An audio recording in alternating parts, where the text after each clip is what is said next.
So for this video, we're going to look at the last of the Reconstruction era amendments. So this is, think, after the Civil War.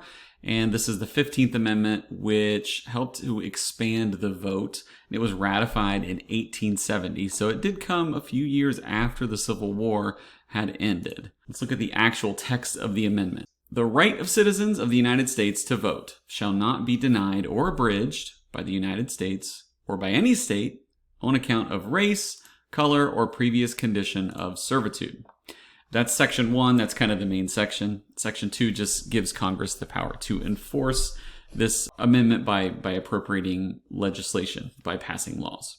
In theory, the way we kind of, as a shorthand, we say, oh, this gave black men the right to vote. But that's not exactly how the amendment is written. It just says that states, or the United States, which means the federal government, or the state governments, can't stop someone from voting based on their race or that they were formerly a slave. Okay. And as we'll look at here in a little bit, this amendment did not exactly achieve the goal of giving all black men, the newly freed slaves, the right to vote. Of course, we have to remind, at this time in history, no women had the right to vote, basically. So this vote that applied technically could apply to black women, but for the most part, women couldn't vote regardless of race. So this amendment really just mostly impacted black men. And I should say, this would also apply to any voting restrictions that were kind of stopping someone from voting because they were Chinese or Japanese, descendants of Chinese or Japanese immigrants, because there were some laws like that, at the time in the West. So this amendment kind of would have applied to that as well, but it was mostly aimed at former slaves. So some historical context. Like I said before, it's the last of the Reconstruction era amendments, so we are after the Civil War. So the 13th Amendment had abolished slavery, but then it was like, what's the status of the newly freed slaves? So the 14th Amendment was added to kind of clarify that they are citizens because they were born here in the United States, automatically giving them citizenship. And parts of the 14th Amendment said they should have equal protection under the law.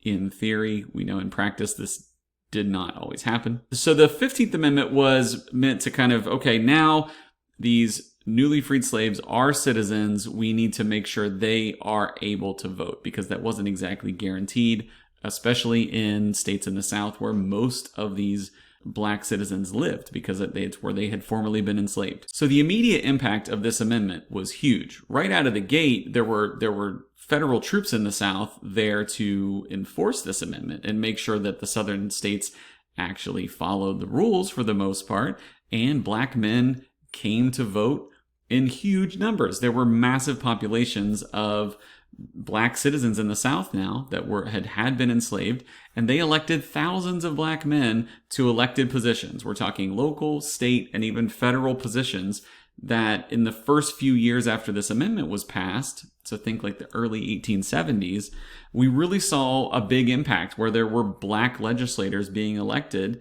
to go to Congress or to go to state legislatures and actually put in place things to protect the rights of black citizens. Hiram Rhodes Revels, pictured here, was the first African American to serve in either house of Congress. So he was elected as a U.S. Senator in Mississippi in 1870.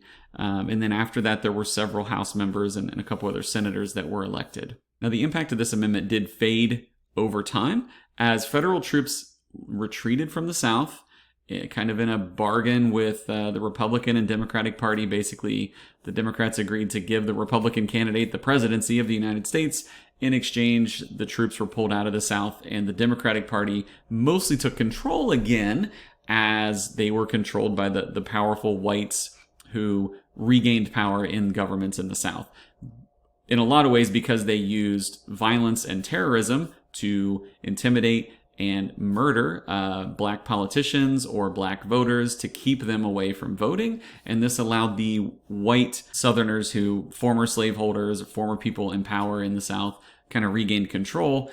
And then you're looking at another 50, 60 years basically where not a lot of change happens because of Jim Crow laws and other discriminatory laws that were put in place. So in theory, the 15th Amendment says black men can't be denied the right to vote based on their race, but these southern states found other ways to deny them the right to vote. They would come up with a poll tax or a literacy test or just other ways that they would just make sure that most black men could not vote. So the 15th Amendment really did not have a long-term impact because of those laws, at least especially in the southern states. And it wasn't until we look at the civil rights movement of the 1950s and 60s where the right to vote was further protected by civil rights legislation.